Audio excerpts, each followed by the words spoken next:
સ્પષ્ટપણે વર્તાય છે. આ એમનો પહેલો વાર્તા સંગ્રહ છે. સાથોસાથ એ પોતે જે નવો રાહ લેવા ઈચ્છે છે તેના પ્રયોગ કરવાનું વલણ પણ આ રચનાઓ સાથે ક્રમશઃ વિકસતું દેખાય આવે એવું સ્પષ્ટ છે. જે કહેવું છે એનાથી દૂર રહીને કહેવાની લીલા રચે છે. એ માટે એમની પ્રિય પ્રયુક્તિ રહી છે સન્નિધિકરણની. ઘણી રચનાઓમાં આ ટેકનિકનો આશ્રય એમણે લીધો છે. આરંભની જન્મોત્સવ કે નળ દમયંતી જેવી રચનાઓમાં આ ટેકનિક એટલી ઘનીભૂત નથી થઈ એ જોઈ શકીએ છીએ. તેમ છતાં સમાંતરે બે ઘટનાઓ કે બે દ્રશ્યો મૂકીને કંઈક ત્રીજું જ પરિમાણ સર્જવાની દિશામાં એ સફળ રહે છે. કૃષ્ણ જન્મનું દ્રશ્ય સમાંતરે જ મણકીની કુખે જન્મતા બાળકની ઘટના બંને છેવટે જતા બેકગ્રાઉન્ડમાં રહી જાય અને જે ઘેરું સંવેદન વિશ્વ સર્જવું છે તે મુખ્યત્વે ઉપસી રહે તો નળ દમયંતીની ચિત્રાનો જીવન સંઘર્ષ અને નળ દમયંતીનો જીવન સંઘર્ષ બંનેના ધરાતલ ભલે જુદા હોય, પરિણામોય જુદા હોય, પણ સતીત્વના નવા જ પરિમાણ સાથે સાથોસાથ સૂક્ષ્મ આંતર સંઘર્ષ અને જીવન આનંદ બખૂબી રીતે આકારિત થતો અનુભવીએ છીએ. વાર્તા કહો ને ની ચંપા જે ગતિએ ઇન્દુભાઈના ઘરમાં પ્રવેશે છે, ચાંગળે ચાંગળે ઘી ખાય છે, એ દરમિયાન ઇન્દુભાઈની પોતાની બાહ્ય અને ચૈતસિક સ્થિતિ કેટલા આછા અમથા લસર કે આપણી સામે ઉપસી રહે છે. આરંભના સંકેતોથી બંધાતી વાર્તાની દિશા ક્રમશઃ અંત આગળ આવતા કેવા કારુણ્યને સાથોસાથ વાત્સલ્યને પ્રગટાવે છે તે સુરેશ જોશીની સર્જકીય પકડને સ્પષ્ટ કરનારી છે. આ વાર્તા સીધી જ તત્કાલીન પરંપરા સાથે જોડાયેલી અનુભવીએ છીએ, પણ એમાં આલેખનની આંતરરીતિ બદલાઈ ગઈ છે. ચંપાની ક્રિયાઓમાંથી જન્મતો નિસંતાન હોવાનો અભાવ ને સામે છેડે અચાનક આવી પડેલી સ્થિતિમાં ઇન્દુભાઈનું વર્તન, મૃત્યુ પામેલી પુત્રી સાથે સધાતું સંધાન આ વાર્તાને નવતર બનાવે છે. આ રચનાઓમાં પ્રયોજેલી ટેકનિકને તેઓ હાથવગી કરતાં કરતાં ક્યાંના ક્યાં લઈ આવ્યા છે. એ રાક્ષસ કપોળ કલ્પિતથી માંડી બે સૂરજમુખી અને સુધીમાં વિકસતા રૂપે જોઈ શકીએ એમ છીએ. આરંભની વાર્તાઓથી જ ખપમાં લીધેલી આ પ્રયુક્તિને જુદી જુદી રીતે જુદા જુદા સંદર્ભો સાથે વધુ ને વધુ ભાતીગળ રીતે આલેખતા રહ્યા છે. બીજો વાર્તા સંગ્રહ એટલે બીજી થોડીક નામે કુરુક્ષેત્ર મહાભારત યુદ્ધના રૂપો ખાલી રાજકીય કે કૌટુંબિક કક્ષાએ થોડા હોય છે. જુઓ સુરેશ જોશી કઈ રીતે આલેખન આકારિત કરે છે. એમની વાર્તાનો એક અંશ વાંચું છું. બારણાની નજીક ડોસા માથે મોએ ધોતિયું ઓઢીને સૂતા હતા, સીધા સપાટ, જાણે હવે ઠાઠડી પર સૂવાનું બાકી ન રહ્યું હોય. એમની જિંદગીના વાંકા ચૂકા 65 વર્ષોને મહા મુશ્કેલીએ ચેહના લાકડાની જેમ ખડકીને એની ઉપર એવો જાણે આરામથી પોઢ્યા હતા. રાંધણીના ભેજની દુર્ગંધ વચ્ચે બા અને ભાભી સૂતા હતા. આજે મોટા ભાઈને નાઈટ હતી, એટલે વચલા ઓરડામાં ગૃહસ્થાશ્રમ અમારે ભોગવવાનો હતો. ઊંઘના દુશાસને ભાભીના વસ્ત્ર અસ્તવ્યસ્ત કરી નાખ્યા હતા. બાના દાંત વગરના મોંની પોલી દાબડી એની બજરની દાબડીની જેમ અર્ધ ખુલ્લી રહી ગઈ હતી ને પથારીમાં મારી બાજુમાં મારી પત્ની સૂતી હતી. પત્ની શબ્દનો ભાર ન વેઠી શકે એટલી નાની. જો આ વર્ણન છે. આમાં કેટલા બધા પૌરાણિકથી માંડીને અર્વાચીન સંદર્ભો આવે છે અને એ બધા પાછા ઘૂંટે છે સંસારને, શરૂ કરવાની ઘટનાને. આ શૃંગારનું બદલાતું રૂપ પણ છે. સર્જક ભાષા પાસેથી કેવું કામ લઈ શકે એ અહીં ખાસ તપાસવા જેવું છે. વ્યવહાર ભાષાથી સર્જક ભાષા ક્યાં અને કેવી રીતે અલગ પડી છે તે અહીં તપાસવા જેવું છે. નાયકના ચિત્તમાં ચાલતું યુદ્ધ ભલે સૂક્ષ્મ હોય પણ છે ભયાનક. જુઓ બીજો અંશ વાંચો. એ અંધકાર ને એ નિસ્તબ્ધતા, એને તળિયે ધબકતા બે જીવ, અમે બંને કંઈક સર્જવા મથતા હતા. તૂટેલા ફાટેલા સંસારના ટુકડામાંથી હું કંઈક સાંધી સુધી રચવા મથતો હતો. પણ સૃષ્ટિ અંધકારના ગર્ભમાં રચાય છે. માતાના ગર્ભાશયના અંધકારમાં શિશુ પોષાય છે. મારી પાસે એટલો અંધકાર નહોતો, એથી હું તો રખડીને અંધકારને તાગતો હતો ને મારી પાસેની આ નારી મારા છિન્ન ભિન્ન અંશોમાંથી અર્ક સારવી લઈને ગર્ભમાં એનો ઘાટ કંડારવા મથતી હતી. માતાના ગર્ભાશયમાં અંધકારની ખોટ નથી, જન્મોથી ચાલ્યો આવે છે. હું ધૂંધવાયો. એવા ધારદાર ટુકડાઓ એને આપું જે ગર્ભના અંધકારમાંય ના સંધાય.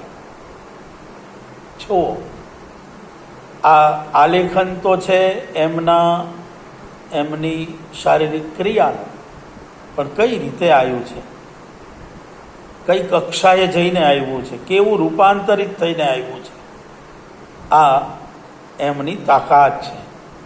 ભારતીય મિથના છૂટા છવાયા અધ્યાસો, જન્મ જન્માંતર અને ગર્ભ સાથે સંકળાયેલા અનેક અર્થોને જન્માવતા સંદર્ભો કેટલા તો અર્થબહુલ રૂપે વાચક ચિત્તમાં ઘમસાણ મચાવતા ઉભરી આવે છે તે અહીં સ્પષ્ટપણે અનુભવાશે. તો વરાહ અવતારના મિસ્ટર મજમુદાર જે રીતે ધનિકોની પાર્ટીમાં પોતાને આઉટસાઇડર અનુભવે છે ને એમાંથી છૂટવા છેલ્લે દાંતનો દુખાવો ઉદ્ધારક બને છે. પ્રલય કાળે સમુદ્રમાંથી પૃથ્વીને બચાવતા વરાહ અવતાર સાથે આવા સાવ સામાન્ય લાગતા આંતર સંઘર્ષની પળોને એમણે આલેખી છે.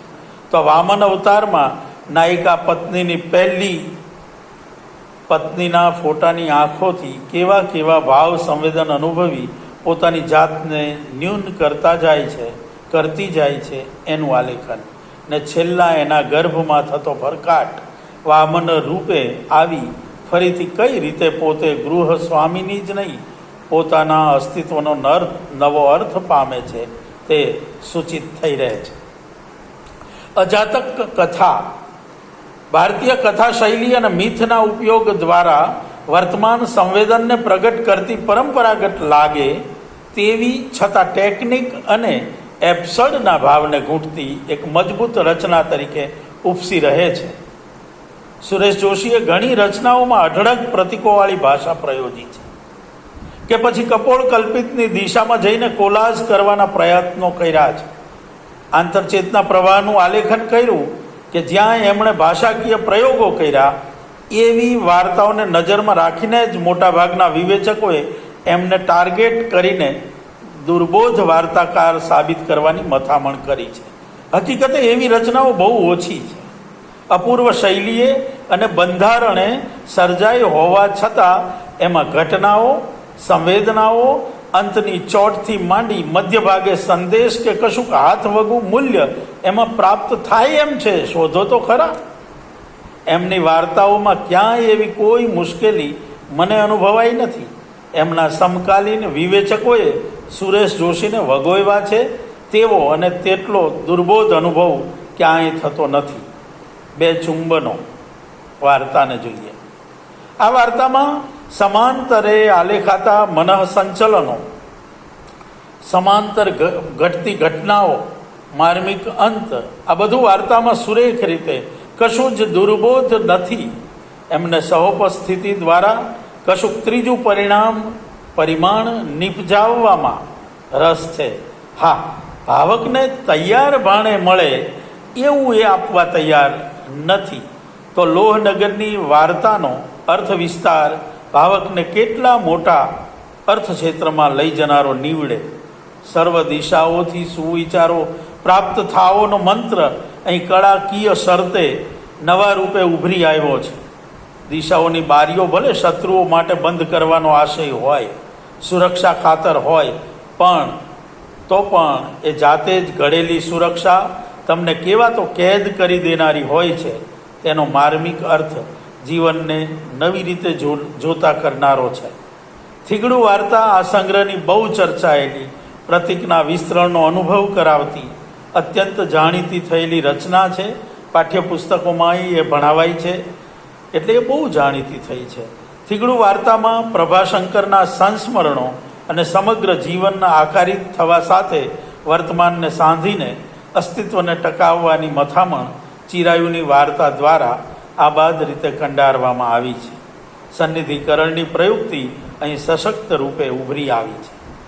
સામાન્ય રીતે વાર્તાકાર લક્ષ્યવેધી હોય છે, હોવો જોઈએ એવો આગ્રહ વર્ષો સુધી રાખવામાં આવ્યો. સુરેશ જોશી એમની વાર્તાઓમાં એક સાથે એકાધિક લક્ષ્યો પર કેન્દ્રિત થતા અનુભવાય છે. એમની વાર્તાઓમાં એ કેટલું બધું એક સાથે કહેવા ઈચ્છતા હોય છે. એટલે જ એમની ભાષા ખરા અર્થમાં લોડેડ છે. અર્થોથી, સંદર્ભોથી, વૈવિધ્યસભર પરિમાણોથી, એક મુખ્ય અને બીજા ગૌણ રસ એવું નહીં, એક કરતાં વધારે રસની પણ સહોપસ્થિતિ સર્જીને કંઈક અપૂર્વ એવું રૂપ આપણી સામે સર્જી આપવાનો અત્યંત સભાન પુરુષાર્થ હાથ ધરતા અનુભવાય છે. એ પણ વાર્તાની અનિવાર્ય શરત એટલે કે સિંગલ ઇફેક્ટ રૂપે આવે છે. વાર્તામાં અનેકવિધ લક્ષ્ય સાધવા સાથે આ સિંગલ ઇફેક્ટ જન્માવવી એ રૂપ નિર્માણની અપેક્ષાએ જન્મેલ સર્જક કર્મ છે. અપીચ નામના વાર્તા સંગ્રહ વિશે કહું થોડું ટૂંકમાં. સુરેશ જોશી પોતે શું કરી રહ્યા છે એનાથી પૂરેપૂરા અવગત છે. એટલે સમકાલીન સર્જકો અને વિવેચકોને સાવ સોંસરવા ઉતરે એવા શબ્દોમાં સંભળાવતા લખે છે. હવે એ બોલે છે, મારો જે સાચો ભાવક છે તે તો કૃતિમાં મેં જે કર્યું તેને સૂક્ષ્મતાથી પામી શકશે. એ જો ન પામી શકે તો એની દયા ખાઈને એ સૂક્ષ્મતાને કાઢી નાખું અને એની કક્ષાએ નીચે ઉતરીને લોકપ્રિય થવા મથું તો મને લાગે છે કે હું બંનેને અન્યાય કરું છું. એ રીતે મારી પ્રજા કોઈ દિવસ સંસ્કારિતાની દિશામાં આગળ વધવાની નથી. લોકપ્રિયતા, સમાજાભિમુખતા કે વાચકાભિમુખતા જેવા પ્રશ્નો મારી દ્રષ્ટિએ તો અપ્રસ્તુત છે. નહીં તો ભવભૂતિને કેમ કહેવું પડ્યું હોત કે કાલોહમ નિરવધિ વિપુલા ચ પૃથ્વી. માટે એવો આગ્રહ રાખું કે મારો જમાનો મને તરત જ ઓળખે. 5 વર્ષમાં જ મારો પ્રભાવ પડે એવો પડે કે બધા મને તરત ખભે બેસાડી દે, ચંદ્રકો મળી જાય, મારી કૃતિઓ પાઠ્યપુસ્તકોમાં આવી જાય. જો આ એમનો કટાક્ષ છે. આ પ્રકારનું જાત સાથેનું કમિટમેન્ટ બહુ ઓછા સર્જકો દાખવતા હોય છે. સુરેશ જોશીએ જીવનભર આ વાતની સાવચેતી રાખવા સાથે સર્જક ધર્મનો મહિમા કર્યો છે. એક મુલાકાત વાર્તા અદ્ભુત છે.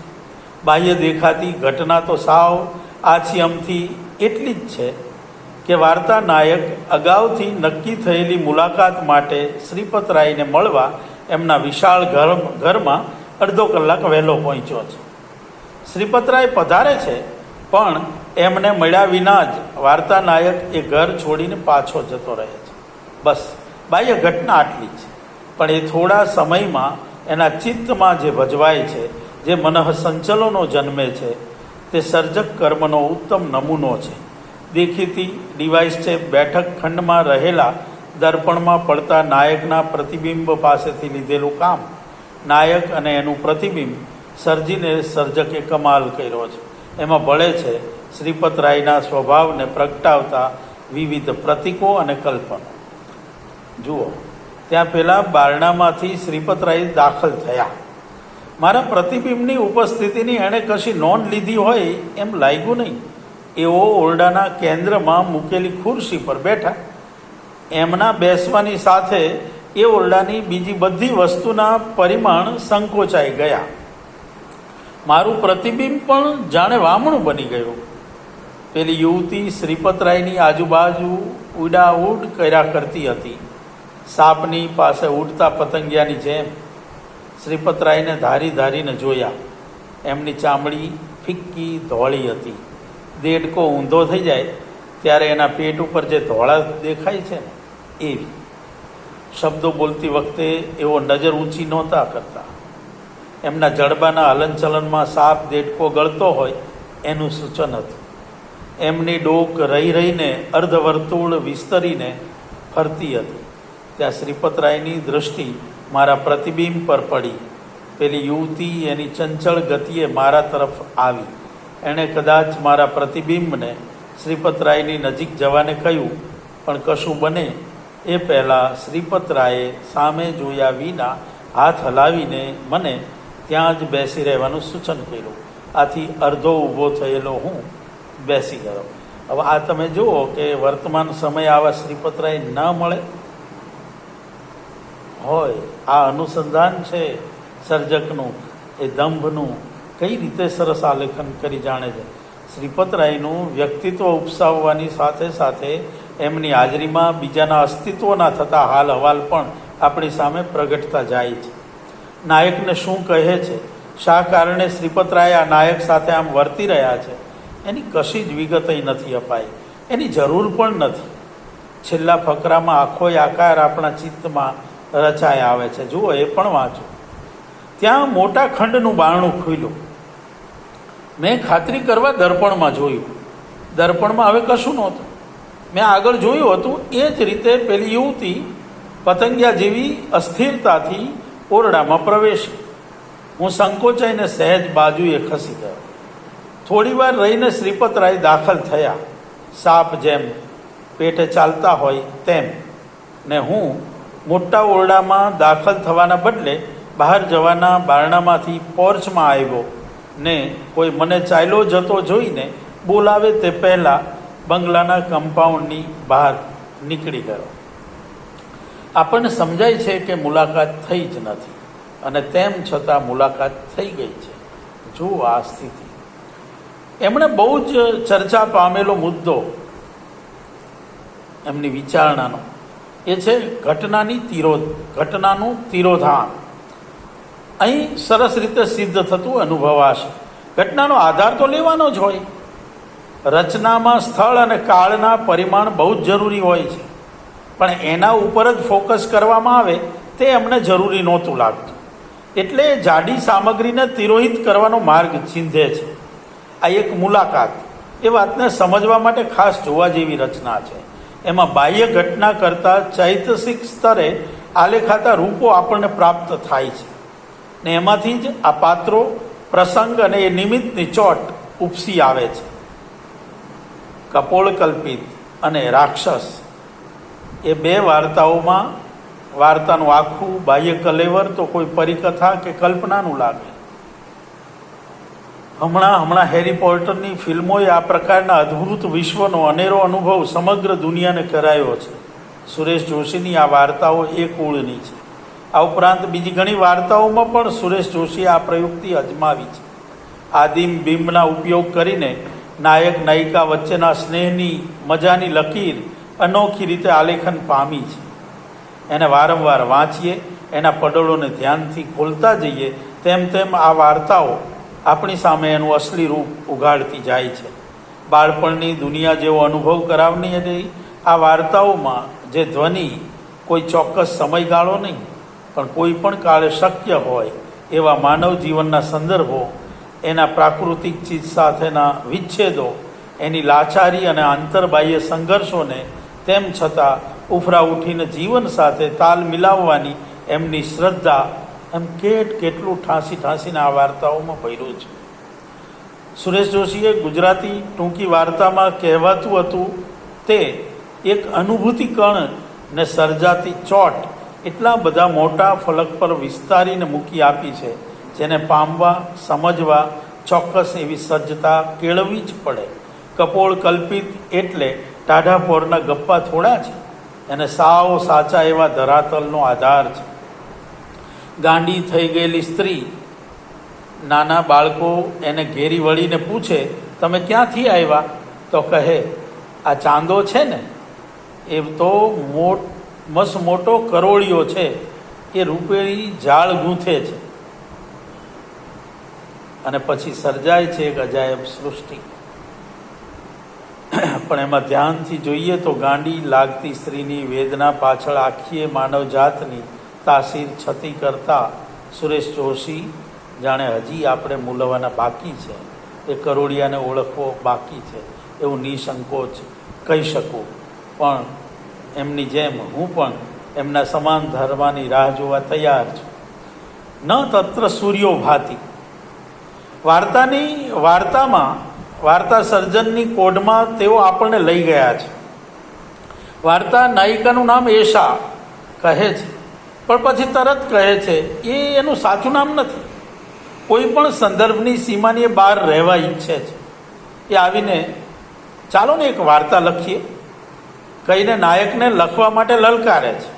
પછી જે આલેખન છે એમાં વાર્તા રચનાની પ્રક્રિયા પણ છે, પાત્રોની ખીલવણીની રીતો પણ છે, સંઘર્ષ, સંવેદન, નિરીક્ષણ, વાતાવરણનું આલેખન અને ચોટ લાવવી કે ન લાવવી, વાર્તાને ગતિ આપવી કે ઠહેરાવ લાવવાના નિદર્શનો પણ છે.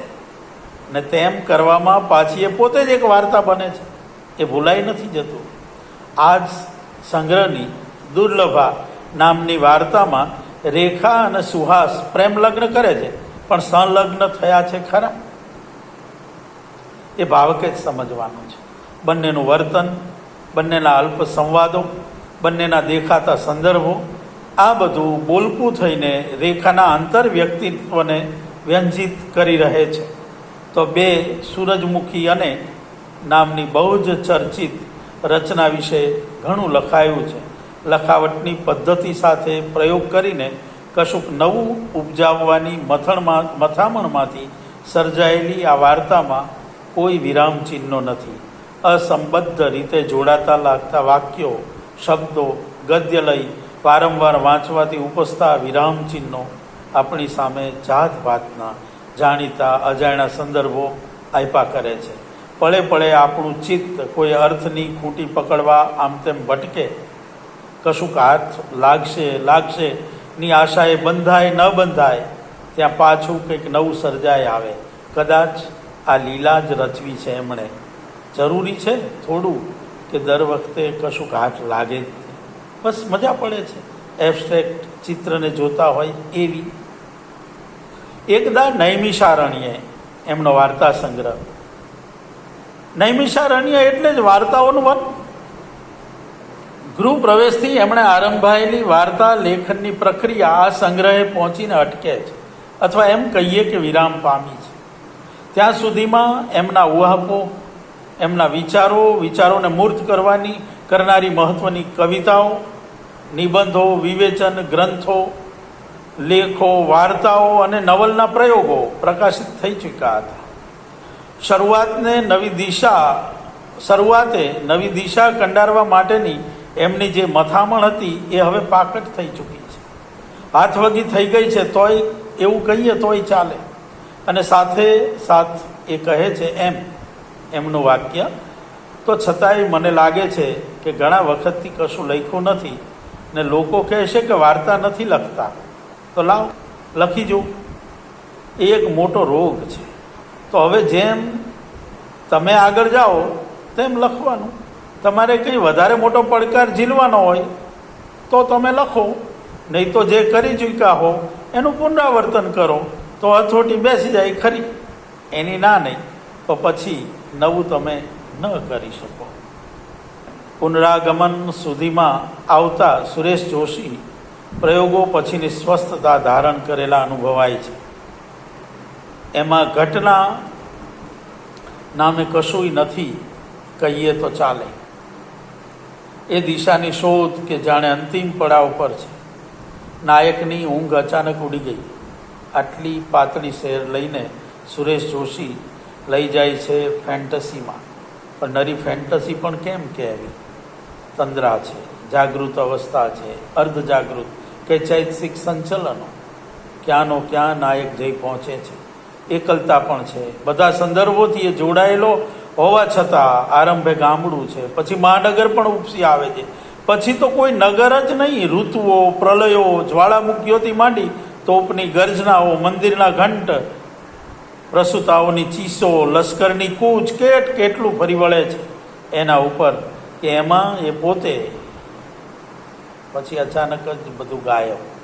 અચાનક ટોળામાંનો એ પડછાયો માત્ર, હોઠ પણ ખુલે નહીં એવી સ્થિતિ, અને પુનઃ પ્રકાશનો અણસાર ઉકળો જાગ્યો. જોયેલી આ વિશ્વરૂપની લીલા સંકેલાતી જોઈ નિસ્તબ્ધતાની ઓથ લઈને એ ચાલ્યો. ઘરમાં પ્રવેશીને બારણું વાઈશું અને અંદર જઈને ખાટલા પર પડેલા પોતાના ખોળિયાને ઓઢીને સૂઈ ગયો. જુઓ, માત્ર 2-2.5 પાનામાં આલેખાયેલી આ રચનાનો ચુસ્ત બંધ જોવા જેવો છે. એમને જેની અપેક્ષા હતી એ જાડી ઘટના સાવ ન જીવી રહી છે. ભાષા એના સમૂળગી શક્તિ સાથે સશક્ત અને કૃતિના ચાલક બળ તરીકે જ અવતરી છે. શબ્દની શક્તિના બધા જ સ્તર સક્રિય બનીને ભાવક ચિત્ત પર કબજો જમાવે છે.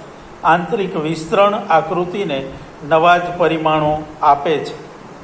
અને હું તથા અગતિગમન જેવી વાર્તાઓમાં નગર જીવનની કરુણ વાસ્તવિકતા, ટોળામાં એકલતા અને શૂન્યતાનો અનુભવ કરતા પાત્રો, એબ્સર્ડની અનુભૂતિ, જીવન માટેના હવાતિયા અને એનાથી છૂટવાના ફાંફા મારતા પાત્રો આપણી સામે એના બહુ પરિમાણો અને ઊંડાણો સાથે ઉપસી આવે છે.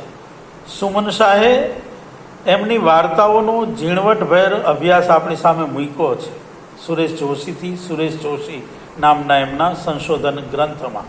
તો શિરીષ પંચાલે પણ એકાધી વાર સુરેશ જોશીના સાહિત્યને જુદા જુદા સમય બિંદુ પર ઊભા રહીને પુનર્મૂલ્યાંકનો કરી આપ્યા છે.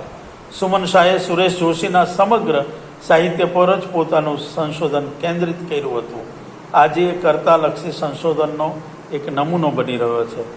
તો શિરીષ પંચાલે સમગ્ર સુરેશ જોશીને નજરમાં રાખીને વિવિધ સ્વરૂપોમાં વ્યાપેલી એમની ચેતનાને કેટલાક નિશ્ચિત બિંદુઓ પર ઊભા રહીને જોવાનો પ્રયાસ પણ કર્યો છે.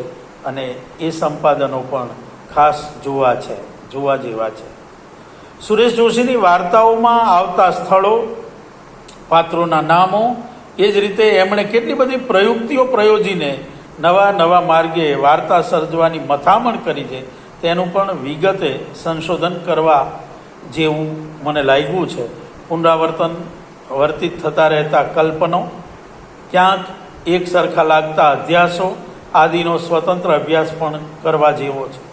મને એવું લાગ્યું છે કે આમ થવા પાછળ સુરેશ જોશીનું મર્યાદિત એવું અનુભવ જગત નહીં, પણ ચોક્કસ આગ્રહને પ્રગટ કરવા માટેની મમત જવાબદાર છે. મર્યાદિત લાગતા વિષયો પાછળ એ સંવેદન, એ વાત કે એ વિષયને નવી રીતે પ્રગટ કરવાના, રૂપ નિર્માણ કરવાના પ્રયત્નોમાં એ રત રહ્યા છે. અને જેટલું આલેખું છે એનાથી અનેક ગણું એ અનુભવી ચૂક્યા હશે એવું ચોક્કસ કહી શકીએ.